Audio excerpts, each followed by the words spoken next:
انیس صاحب، سوال آیا ہے کہ اگر اسٹیٹ لائف انشورنس کی پالیسی لیتے ہوئے اے این ایف آپشن اے کا انتخاب کیا جائے تو ڈیتھ کلیم یا میچورٹی کلیم میں کوئی ایشو بنتا ہے؟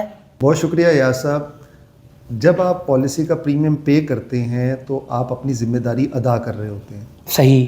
ٹوٹل مدت میں سے آپ نے جتنی ادائیگی کی ہے اور اس کے بعد آپ ادائیگی کسی وجہ سے نہیں کر سکے اور پالیسی کی آپشن اے ہے تو پالیسی منجمد ہو جاتی ہے. صحیح. مثال کے طور پہ پالیسی 20 سال کی تھی، آپ نے ادائیگی 5 سال کی ہے، چھٹے سال آپ ادائیگی نہیں کر سکے اور آن ورڈ آپ پہ پریمیم واجب الادا ہوتا رہا ہے تو پالیسی آپ کی منجمد ہو جاتی ہے. صحیح. اسے پیڈ اپ پالیسی کہتے ہیں. ٹھیک ہے.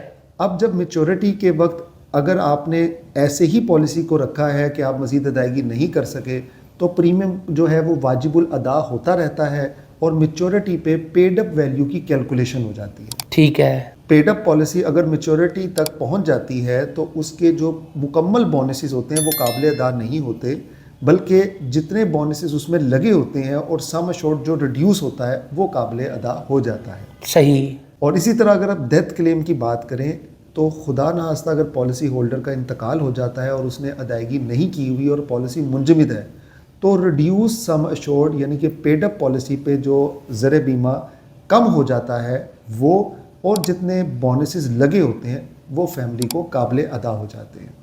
انیس صاحب، آپ کا بہت شکریہ. آپ کے مستقبل کی محافظ state life insurance corporation of Pakistan.